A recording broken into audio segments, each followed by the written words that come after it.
Сабыр түбі, саф алтын.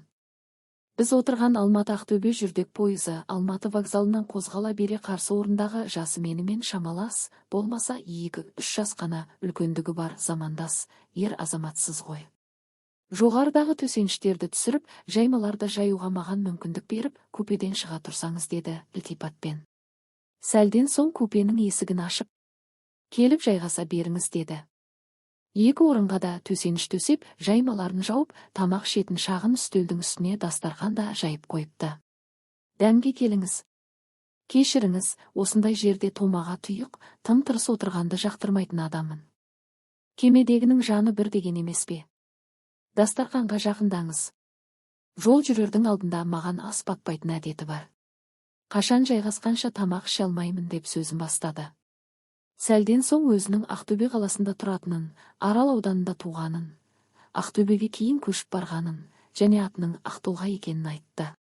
Алматыда келіні босанғанда қасында болып, жас сәбиді қырқына шығарып қайтып бара жатқанын жеткізді. Көршіме сонда ғана назар салдым. Сыры кетсе де, сыны кетпеген, ақсары жүзді, сәл жеңділеу, жас шамасы, сол өзім ойлағандай, киген киімі де өзіне лайық, мейірбан жүзді жан екен. Мен де аты жөнімді Алматыға тойға келіп қайтып бара жатқанымды айтқаннан кейін әңгімесін қайта бастады. Қазалық болсаң бөтен болмадың. Келіншегім бар дедің бе? Жарықтық біздің үйдегі сенің артыңда қалмай, алдыңда кетсем деуші еді. Алла ниетін қабыл қылды ма, о дүниеге кеткеніне де 5-ші жылға қарап барады. Шүкір, балаларының бәрін ер жеткізіп кетті. 2 ер, 2 қыз баламыз бар. Бір қыз бен ұл Ақтөбеде. Сол баланың қолында тұрамын. 2-ші қыз Астанада, бір бала осы Алматыда. Әңгімелесе отырып байқамаппыз, пойыз бірінші Алматының вокзалына тоқтаған екен. Купеге сүйретпелі шабаданымен жас келіншек кірді. Ізінше дорба ұстаған келіншектің шешесі болу керек, соңғы сәнмен киінген әйел келді. Шабадан мен дорбаны жоғары қойған келіншекке: «Не переживай, я ему покажу. Ана 2 баланы школа мен детсадқа өзі жетектеп көрсін. Когда алимент платит. Вот тогда он поймет. Ата мен әжеңнің қолында бола тұр.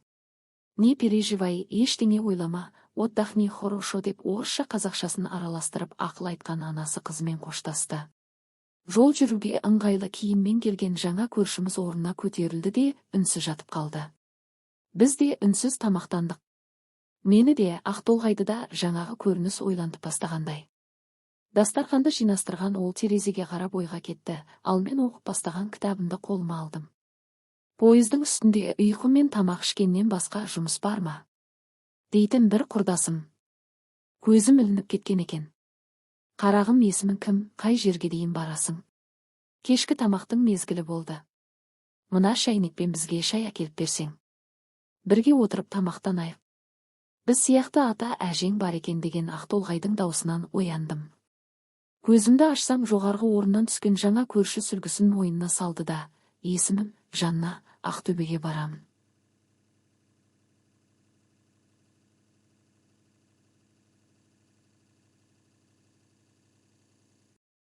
«Шәйнекке шай салып бересіз бе әлде?» деп шай салынған шағын шәйнекті алып купеден шығып кетті. Жанарын көтермеді, жүзі жұбау. «Ыңғайсыз болған жоқ па?» деген сұраулы жүзбен қараған көршім маған ішіне түйген құпиясын аңғартқандай басын сәл изеп миығын тартты. Дастархан жайды. Менің тағамдарымды да дорбамнан шығарып үстелге қойды. Өзі отырған төсеніштің үстіне қол орамалды жайып, арнайы ыдыстарға салынған тағамдарды орналастыра бастады. Жуынып шайынып шай әкелген Жаннаның қолынан ұстап: «Жанна, айналайын, сен отыр. Мына көкең диетада жүрген адам екен. Бағана оңдырып тамақ ішпеді. Қасыңдағы адам тамақ ішпесе, бір өзің жей беруде қиын екен. Айналайын, мені аш қалсын демесең, менімен дастархандас бол» деп көрсеткен орынға еріксіз отырған Жаннаға шай құйған кесе ұсынып, алдына тамақтарды да сырып қойды. «Айналайын, мен бір сөйлеп қалған адамын. Мына кемпір миымды ашытты деме. Адам танысам, сен жас болсаң да сөздің парқын білетін бала сияқтысың. Шамасы әженің тәрбиесін көргенсің ау. Тамақ алдырып отыр. Әрі жол қысқарсын, және ойың бөлінсін. Сенде кезінде басымнан өткен бір жайды айтып берейін деп қыздың жауабын күтпестен әңгімесін бастап кетті. 2 балалы болған кезіміз. Арал қаласында тұрамыз. Біздің үйдегі милицияда істейді. Офицер, аға лейтенант. Беделсіз емес. Табысы да жеткілікті. Үстімізде үйіміз бар. Құдайға шүкір, ішіп жему. Бір күні әңгіме шыға бастады. Милицияның оқуын бітіріп келген жас қызбен біздің үйдегінің жүрісі бар екен. Тамақ батпайды, ұйқы қашты. Бір күні екеуінің көшеде қолтықтасып кетіп бара жатқанын да көрдім. Іштің қыжылы өршіді. Жанарындағы жасты сығып алдым да, ауылдағы анама телефон соғып келіп кетуін сұрадым. Алып ұшып келген анама жағдайды баяндап, айырыламын демеймін бе? Сөзімді бөлмей тыңдаған соң, жолдан шөлдеп келдім, шайыңды қой. Қазір байың түскі тамаққа, балаң сабақтан келеді. Пысылдай бермей тамағыңды дайында. Сосын сөйлесеміз деді. Оған көнетінмен бе? Көзімнің жасын сүрте жүріп тамақ дайындадым. Түскі ас үнсіз ішілді. Күйеу баласы да енесінің салқын қабағын байқағаны білінді.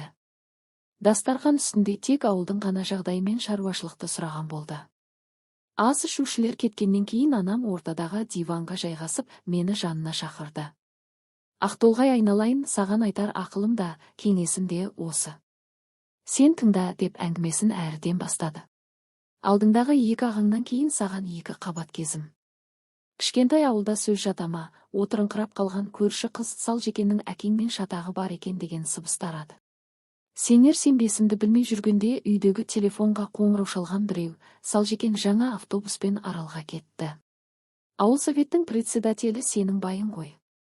Арал қонақ үйінде екеуінің кездестің болғанын өз құлағыммен естідім деді де, телефон тұтқасын қоя салды. Ал енді де бірім қашсын. Әлгі қыздың автобусқа мінгенін өзімде көрдім. Сенің әкеңнің Аралға баратыны да, осы ауыл советтің председателі екені де рас. Телефон біздің және парторгтың үйінде, кеңсе, мектеп пен поштада ғана бар. Қайсысынан телефон шалды екен, кім екен? Енді не істеу керек, кімге айтам, қайда барам? Үйдің шаруасының бәрі далада қалды.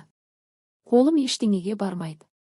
Түскі тамақты балаларға жылтып бердім де, жатып қалдым. Қыз жігіт болып жүріп үйленгеніміз, балалардың өмірге келген сәті, бәрі ой елегінен өтіп жатты. Сенің әкеңді ондай іске қимадым. Мүмкін сендерді де ойлаған шығармын. Жатып сабыр сақтап сыр бермеуге шешім қабылдадым. Осылай ұйқылы ояу жатқанымда таң алдында әкең келді. Жазылмаған төсектің үстінде киіммен бүк түсіп жатқан маған сәл қарап тұрды да, жаныма жантая кетті.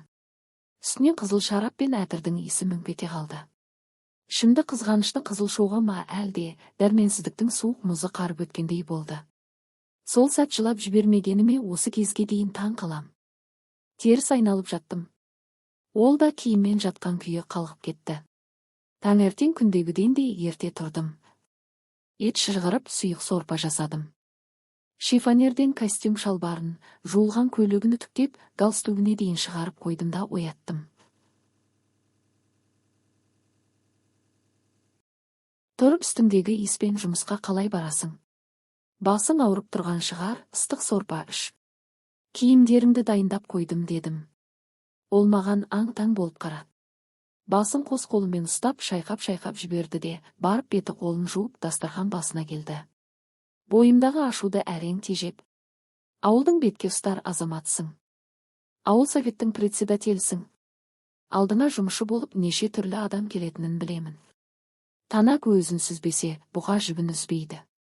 Кез келген тана көз сүздеген деп бас жібіңді сүйрете бересің бе?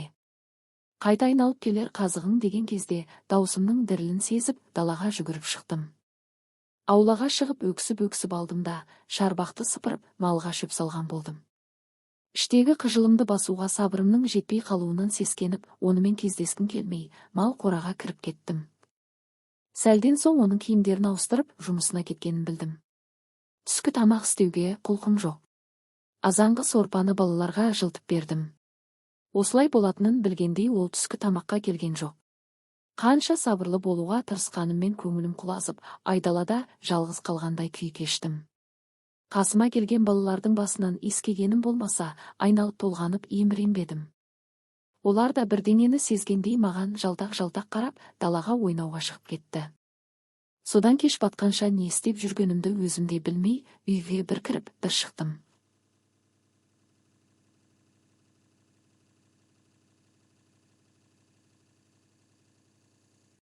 Бар болғаны іштей Аллаға сабыр бере гөр деп жалбарынғанымды білемін. Ымырт үйіріле есіктің алдына парторгтың жеңіл машинасы келіп тоқтады да, кідірмей жүріп кетті. Аулаға қолында біраз заты бар сенің әкең кірді. Алдынан жүгіріп шыққан балаларға тәтті мен жаңа киімдер ұстатты.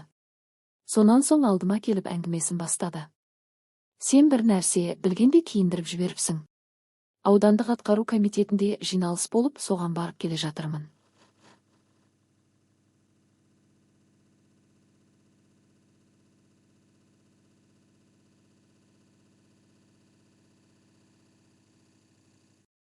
Біздің ауыл озаттар қатарында аталып, қызыл ту, ақшалай сыйақы берді. Мынау саған деп жылтырақ қағазға оралған шәлі орамалды маған ұсынды. Үйге кіріп заттарын жайғастырды. Келіншек деді. Кейде мені еркелеткенде солай атайтын. Намазға жаңадан жығылған бір тақуа достарының қау-қауына еріп, байқамай арақ ішіп қойса да, намаздың уақытында жай намазын жайып, намаз оқуға кірісіпті. Қасындағы досы, бауырым, құбыла ол жақта емес қой десе, менде құбылаға қарайтын бет жоқ деген екен деді де, шорт бұрылып, аяғын тез баспалға шығып кетті. Көңілім алай-дүлей болып тұрғанмен оның шорт бұрылған жүрісінен секем алып, жылдам басып шығар есікке бардым. Әкең алысқа көз жіберіп темекісін үсті-үстіне сорғыштап тұр екен. Есіктің жақтауына сәл сүйеніп тұрдым. Жаңағы әкең айтқан намазханның қылығы ойыма оралып, езу тарттым. Ақырын барып иығына басымды қойдым. Ол қолындағы шоғы сөнген темекі тұқылын лақтырып, мені бауырына тартты. Сол сабырлықтың арқасында шаңырақ шайқалмады. Бесеуімді өсіріп, жеткіздік деген кезде, бағандан бері көкейімде тұрған соң. Салжекен ауылдағы бәрімізді айналып толғанып жүретін әдемі апаймы? Иә, сол көк соққан. Сол оқиғаға бір айдай болғанда үйге келіп аяғыма жығылып кешірім сұрап, мен білмейтін жайларды жайып салды ғой деді шешем.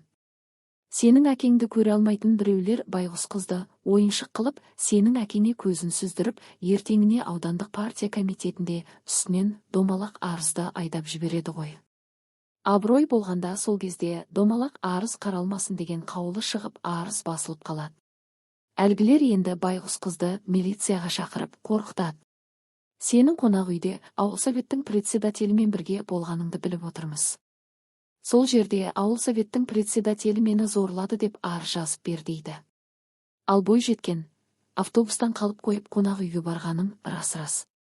Сол қонақ үйде ауданның жиналысына келген ауыл советтің председателін көргенімде, солардың машинасымен ауылға қайттым.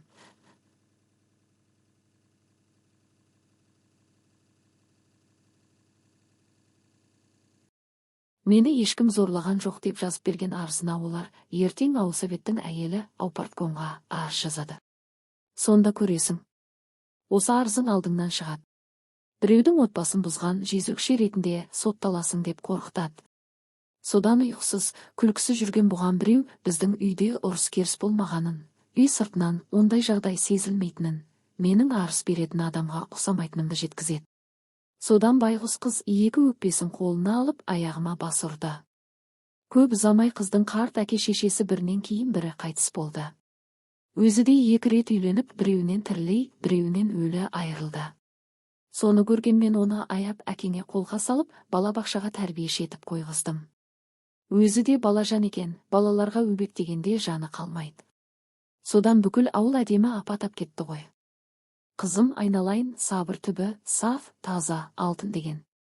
Сабырлықтың арқасында тапқан саф алтындарың сендерсіңдер. Ашуды ақылға жеңдірген жөн. Ал сен байым біреумен қолтықтасты деп пырс-пырс етесің. Байыңның жұмысы ауыр. Күні-түні жүреді. Оның үстіне қауіпті жұмыс. Сен үйде пысылдап жағдайын жасауға селсоқтық танытып, не болса соны айтып, мазасын алсаң, отбасы жылуын сезбеген еркек, жылуды басқа жақтан іздемегенде қайтеді. Есі бар еркек болса сендерді жылатпас. Бақытыңның кілті өзіңнің қолыңда. Ал жағдай ушығып бара жатса, оны көрерміз деді. Анамның осы ақылы санама сіңді. Отағасың, қайда бара жатсың, қайда жүрсің? Деп мазалаған емеспін.